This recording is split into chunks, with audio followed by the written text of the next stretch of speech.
తాకట్టులో ఉన్న బంగారాన్ని విడిపించి ఆ రోజు ఆన్లైన్ ధరకే కొంటుంది కొమ్మూరి గోల్డ్.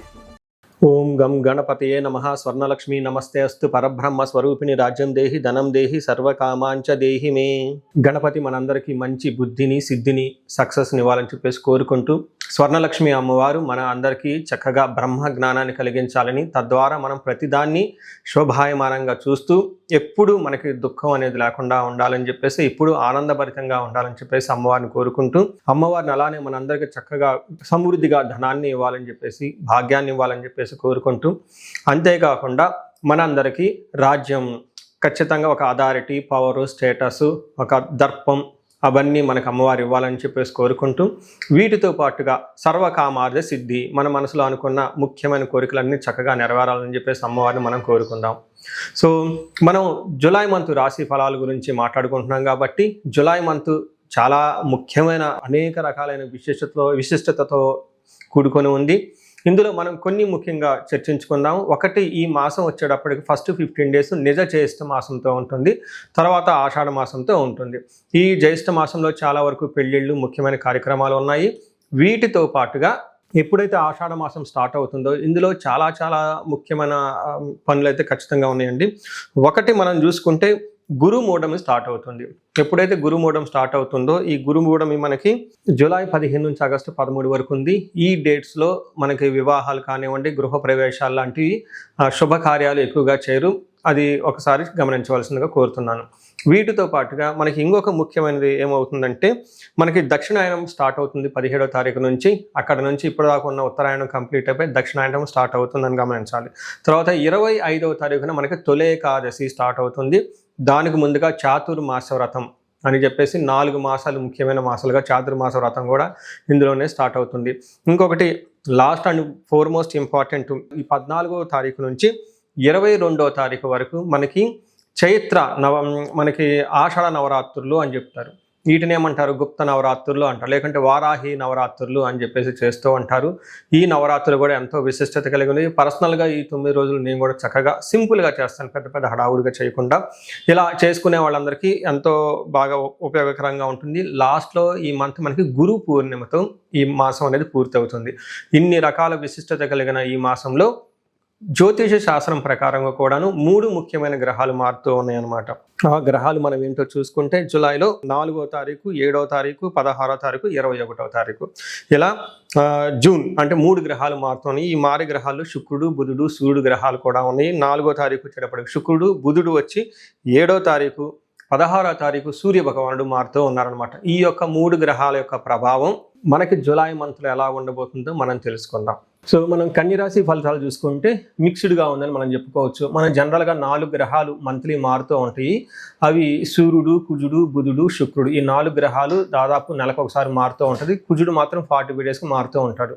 మనం ఎప్పుడైతే మంత్లీ ఫలాలు చెప్పుకుంటూ ఉంటాం, ఈ 4 గ్రహాల యొక్క ప్రభావాన్ని మనం మనసులో పెట్టుకొని చెప్పడం జరుగుతూ ఉంటుంది. అందులో భాగంగా 4 గ్రహాలు చూసుకుంటే 2 గ్రహాలు చాలా అనుకూలంగా ఉంది ఈ రాశి వాళ్ళకి, 2 గ్రహాలు మాత్రం మిక్స్డ్గా ఉంది. అంటే టోటల్గా ఒక 70% బాగుంది, కానీ ఒక 30% కొంచెం ప్రాబ్లమాటిక్గా ఉందని గమనించుకోవాలి.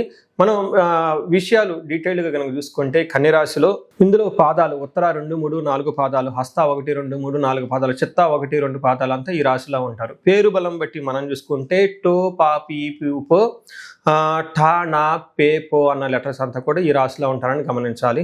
మనకి మహర్షులు సూక్ష్మ గోచారం, లఘు గోచారం అన్న కాన్సెప్ట్ ఇచ్చారండి. ఈ కాన్సెప్ట్ ప్రకారం చూసుకుంటే ఎలా ఉంటుందంటే, 4 గ్రహాలు విత్తలాభం, దేహరుజం, శేష సౌఖ్యం, అర్ధప్రాప్తిం అని చెప్తారు. అంటే 4 ముక్కల్లో సింపుల్గా చెప్పాలంటే, వీళ్ళకి ఈ టైంలో ధన ప్రవాహం వచ్చే అవకాశం ఎక్కువగా ఉంటుంది. శారీరకంగా హెల్త్ కాంప్లికేషన్స్ ఉండే అవకాశం ఎక్కువగా ఉంటుంది. ఆల్రౌండ్ ప్రాస్పెరిటీ ఉంటుంది. ఫైనాన్షియల్గా కూడా అభివృద్ధి ఉంటుందని మనం చెప్పుకోవచ్చు అనమాట. మనం ఒక్కొక్క గ్రహాన్ని చూసుకుంటే, సూర్యుడు 11వ స్థానంలో ఉండటం ఒక మంచిది. సూర్యుడు గ్రహరాజు కాబట్టి ఆయన ఎంత చక్కగా బాగుంటే మిగతా అన్ని గ్రహాలు కూడా దాదాపు అనుకూలంగా ఉంటాయని మనం చెప్పుకోవచ్చు. సూర్యుడు 11వ రాశిలో ఉండటం వల్ల మనకి సంస్కృతంలో మహర్షులు ఏం చెప్తారంటే, అర్ధచ్చ స్వకులాచార గృహే నిత్య ఉత్సవం శుభం నిత్య మాధుర్య భుక్తిచ్చ లాభే ఏకాదశి అని చెప్తూ ఉంటారు. అంటే ఏకాదశిలో 11వ స్థానంలో రవి ఉంటే ఏమవుతుంది? అర్ధచ్చ ధనానికి సంబంధించి చాలా బాగుంటుంది. స్వకులాచార అంటే ఇంట్లో ఉత్సవాలు, సెలబ్రేషన్స్ చేసుకోవటం, పెద్దవాళ్ళు చెప్పిన విధంగా అన్ని పనులు చేసుకోవటం, ఇంతే కాకుండా గృహే ఉత్సవం శుభం, గృహములో ఉత్సవం జరుగుతుంటుంది, శుభకార్యాలు జరుగుతూ ఉంటుందని చెప్తూ ఉంటారు. నిత్య మాధుర్య భుక్తిచ్చ, నిత్యం ప్రతిరోజు చక్కగా మంచి తీపి పదార్థాలు తింటూ ఉత్సాహంగా చలాకీగా ఉంటారని చెప్పుకోవచ్చు. ఇది సూర్యుడు చాలా మంచి చేస్తున్నాడని చెప్పుకోవచ్చు. అయితే కుజుడు కొంచెం మిక్స్డ్గా ఉంది. కుజుడి విషయంలో కొంచెం జాగ్రత్తగా ఉండాలి. కుజుడు ఏం చేస్తారు అంటే, కుజుడు 9వ స్థానంలో ఉండటం వల్ల అశనాచ్చ ధనశూన్యం శోషణం దేహపీడనం స్థానానాశనం విరోధం చ నవమస్తద్ భవేత్ భృగు అంటారు. అంటే 9వ స్థానంలో నవమస్తద్ భవేత్ ధారాసుతే. ఇప్పుడైతే 9వ స్థానంలో కుజుడు ఉంటే ఏమవుతుందంట, అశనాచ్చ అంటే అన్న వస్త్రాలకు కొంచెం ఇబ్బందులు పడే అవకాశం ఎక్కువగా ఉంటుంది. దేహ శోషణం, శారీరకంగా ఫిజికల్గా కొంచెం టైర్డ్నెస్ అయ్యే అవకాశం ఎక్కువగా ఉంటుంది. స్థాననాశనం విరోధం, గొడవలు పడే అవకాశం ఎక్కువగా ఉంటుంది. అంతేకాకుండా మీకున్న పదవిలో కానివ్వండి, పొజిషన్లో కానీ అవమానాలు జరిగే అవకాశం ఎక్కువగా ఉంటుంది. కొంతమందికి కుజుడు సరిగా లేకపోతే జాబులు పోయే అవకాశం కూడా ఎక్కువగా ఉంటుంది. కొంచెం ఇబ్బంది, మీ స్టేటస్ స్థితి గతిలో కొంచెం ఇబ్బంది పడే అవకాశం ఉంటుందని గమనించుకోవాలి. అయితే బుధుడు 10వ స్థానంలో ఉండటం వల్ల ఉద్యోగంలో చాలా చక్కగా బాగుంటుంది, పదోన్నతి ఉంటుంది, శాంతి ఉంటుంది, జయప్రదంగా ఉంటుంది, ధన ప్రవాహంగా కూడా ఉంటుందని గమనించుకోవచ్చు. అయితే వీళ్ళకి 12వ స్థానంలో శుక్రుడు ఉండటం ఇది మిక్స్డ్ రిజల్ట్ని ఇస్తుందని చెప్పుకోవచ్చు. శాస్త్రపీడం చోరబాధ అతిక్రయం మహాద్భయం కృషి రవ్యాధి సర్వ విఘ్నం స్యాత్. ద్వాదశకే ద్వాదశకే భృగో అంటారు. అంటే 12వ స్థానంలో శుక్రుడు ఉండటంలో సంస్కృత గ్రంథాల్లో ఏం చెప్తారంటే, కృష్యాది సర్వ విఘ్నం స్యాత్. వ్యవసాయం చేసిన, బిజినెస్ చేసిన అందులో ఆటంకాలు కలుగుతూ ఉంటాయని చెప్పుకోవచ్చు. మహాద్భయం, కొంచెం భయం కలిగే అవకాశాలు ఎక్కువగా ఉంటాయని చెప్పుకోవచ్చు. అయితే ఇక్కడ శుక్రుడు ఏదైనా లగ్జరీ ఐటమ్స్ కొనాలన్నా, లగ్జరీ హోటల్స్కి వెళ్ళే అవకాశము, ట్రిప్కి వెళ్ళే అవకాశాన్ని కలిగిస్తూ ఉంటారు. ఒక రకంగా చెప్పాలంటే చక్కగా విలాసవంతమైన జీవితానికి డబ్బులు ఖర్చు అవకాశం కూడా ఉంటుందని గమనించుకోవచ్చు. సో చూసారు కదండి, ఈ రాశి వాళ్ళకి కొంచెం మిక్స్డ్గా ఉంది అని మీరు గమనించుకోవాలి. కొన్ని విషయాల్లో బాగుంది కూడాను, ఎక్కడెక్కడ కొంచెం ప్రతికూలంగా ఉందో ఆ విషయాల్లో కొంచెం మీరు ఆలోచించుకొని నిదానంగా డెసిషన్ తీసుకుంటే చాలా బాగుంటుంది. నెక్స్ట్ మనకి నక్షత్రాల ప్రకారం కూడా చూసుకుంటూ ఉంటాం. నక్షత్రాల ప్రకారం చూసుకుంటే ఉత్తర ఫాల్గుని, హస్త, చిత్త నక్షత్రాలు ఉంటాయి. ఉత్తర ఫాల్గుని నక్షత్రం వాళ్ళకి లాభప్రదంగా ఉంటుంది. పరవాసము, ఫారిన్లో ఉండే అవకాశం ఎక్కువగా ఉంటుంది. వీళ్ళకి అతి భయము నాశనము, అనుకున్న పనులు ఏదో కాకుండా ఇబ్బంది పడిపోయే అవకాశం ఉంటుంది. తర్వాత అతిగా భయపడే అవకాశం కూడా ఉంటుంది. హస్త నక్షత్రం వాళ్ళకి క్షేమంగా ఉంటారు. దేహ పీడనము, అతి భయము, పరవాసము చూపిస్తూ ఉంటుంది. నెక్స్ట్ చిత్తా నక్షత్రం వాళ్ళకి లాభప్రదంగా ఉంటుంది, క్షేమంగా ఉంటుంది ఈ మంత్ అంతా. అయితే వీళ్ళకి ఛాలెంజ్ ఏంటంటే శారీరకంగా ప్రాబ్లమ్స్ ఉంటాయి, అనవసరంగా అతిగా భయపడే అవకాశం కూడా ఎక్కువగా ఉంటుంది. సో ఇది మీరు అతి భయము, కుజుని వల్ల భయపడే పరిస్థితులు ఉంటాయని గమనించుకోవాలి. ఇంతే కాకుండా వీళ్ళకి హస్త నక్షత్రం వాళ్ళు పర్టికులర్గా పూర్వకాలంలో పశునాశనం అంటారు. ఎవరైనా అగ్రికల్చరల్ ఇలాంటి ఎవరైనా ఉంటే వాళ్ళకి పశువులకు కొంచెం ప్రాబ్లం వచ్చే అవకాశం ఉంటుంది. ఇన్ కేస్ సిటీలోను ఎన్ఆర్ఐలు ఉంటే వాళ్ళకి ఉద్యోగాల మీద ఎక్కువ ఉంటారు కాబట్టి వాళ్ళకి సపోర్ట్, రిసోర్సెస్ ఏమైనా ఉంటే అవి సపోర్ట్ లేకుండా ఇబ్బంది పడే అవకాశం ఎక్కువ ఉంటుందని గమనించుకోవాలి. సో ఈ రాశి వాళ్ళకి ఏదైనా గనక పరిహారాలు గనక చెప్పుకుంటే, కుజుడు వల్ల కొంచెం ఇబ్బందులు ఎక్కువగా ఉన్నాయి కాబట్టి కుజుడికి సంబంధించి సుబ్రహ్మణ్యేశ్వర స్వామి ఆరాధన చేసినా చాలా చక్కగా ఉంటుంది.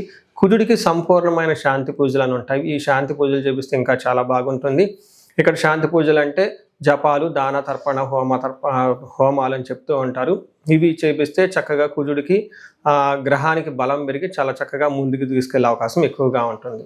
పరిహారాల్లో భాగంగా ఈ రాశి వాళ్ళు ముఖ్యంగా నేనేం చెప్తానంటేనండి, ఇది గోచార రీత్యం అంటే గోచార ఫలితాలు అని చెప్తూ ఉంటారు. అయితే మీ ఇండివిడ్యువల్ యొక్క జన్మరాశిలో చూడటం కూడా చాలా ఇంపార్టెంట్. ఈ గోచార రీత్యాలతో పాటు మీకు ఇండివిడ్యువల్గా ఉన్న దశాభుక్తి ఏంటి, ఏమైనా శాపాలు ఉన్నాయి, ఏమైనా గ్రహ దోషాలు ఉన్నాయో జ్యోతిష శాస్త్రంలో ప్రకారం అనాలిసిస్ చేసుకోవడం చాలా ఇంపార్టెంట్. ముఖ్యంగా ఎవరికైతే ఏజ్ 40 years ±5 years ఉంటుంది, అంటే 35 to 45 years ఏజ్ ఉండి మధ్యలో మీకు ఎక్కడైనా కనుక కెరీర్లో గ్యాప్ వచ్చినా, లేదంటే అనుకున్న పనులు కాకపోతున్నా, మధ్యలో స్టాగ్నేట్గా అనిపించినా, లేదంటే ఏదైనా ఒక గందరగోళమైన పరిస్థితి, కయోటిక్ పరిస్థితిలో మీరు ఇన్వాల్వ్ అయ్యారు, తెలవకుండా అవుట్ ఆఫ్ యువర్ కంట్రోల్ వెళ్తూ ఉంది అనుకుంటే ఖచ్చితంగా మీ జన్మ జాతకం చూపించుకోవడం చాలా చాలా ఇంపార్టెంట్. ఎందుకు అంటే మనకు మోడర్న్ సైకాలజీలో, మోడర్న్ సైన్స్లో ఇది మిడ్ లైఫ్ క్రైసిస్ అంటారు. కానీ జ్యోతిష శాస్త్రం దీనికి చాలా విధాలైన పరిష్కారాలను చూపిస్తుంది. ఈ టైంలో 2 ముఖ్యమైన విషయాలు జరుగుతూ ఉంటుంది. అలా మీ గ్రోత్ కనుక ఆగిపోయి ఉంటే, ఫస్ట్ మీకేమైనా శాపాలు ఉన్నాయా, ఆ శాపాలు ఈ టైంలో యాక్టివేట్ అయ్యా అని చూసుకోవాలి. రెండోది, ఈ టైంలో మీకు నడుస్తున్న దశాభుక్తుల యొక్క గ్రహాల యొక్క ఏమైనా దోషాలు ఉన్నాయా, ఈ 2 కారణాలు ఏంటో తెలుసుకొని వాటికి సంబంధించిన విశ్లేషణ చేసుకొని చక్కటి పరిష్కారాలు చేసుకొని పరిహారాలు చేసుకుంటే లైఫ్ 10 అంతలు ముందుకెళ్ళే అవకాశం ఎక్కువగా ఉంటుంది. నా దగ్గరకు వచ్చే క్లయింట్స్లో ఎక్కువగా ధనానికి ఇబ్బంది పడుతున్న వాళ్ళు స్వర్ణలక్ష్మి విశేష హోమం చేయించుకుంటూ ఉంటారు. శత్రు బాధలు విపరీతంగా ఉన్నవాళ్ళు మనకు వచ్చేటప్పుడు చండీ హోమం చేయించుకుంటూ ఉంటారు. వీటితో పాటుగా ఎవరికైనా హెల్త్ బాగలేకపోతుంటే ఆయుష్ సూక్త్యం, మహామృత్యుంజయ హోమం చేయించుకుంటూ ఉంటారు. భార్యాభర్తల కోసం అన్యోన్య దాంపత్య పాశుపత అభిషేకము లేదా విశ్వావసు గంధర్వరాజ హోమము ఇవన్నీ చక్కగా చేయించుకుంటూ ఉంటారు. ఎలాంటి పరిస్థితులు మీకున్నా, ఎలాంటి సమస్యలు మీకున్నా, లేదంటే ఎలాంటి క్లారిఫికేషన్ మీకు కావాలనుకున్నా కానీ, ఫ్యూచర్ గురించి ప్లాన్స్లో కన్ఫ్యూజన్ ఉన్నా కానీ ఒక్కసారి మీ జన్మ జాతకం చూపించుకొని ఆ జాతకంలో ఏ ప్రకారంగా ఉందని తెలుసుకొని చక్కటి పరిష్కారాలు చేసుకుంటే లైఫ్ అనేది 10 అంతలు ముందుకెళ్ళే అవకాశం ఉంటుంది. మీ అందరికి అష్టైశ్వర్యాలు కలగాలని, భోగభాగ్యాలు కలగాలని చెప్పేసి నేను కోరుకుంటున్నాను. నమస్తే.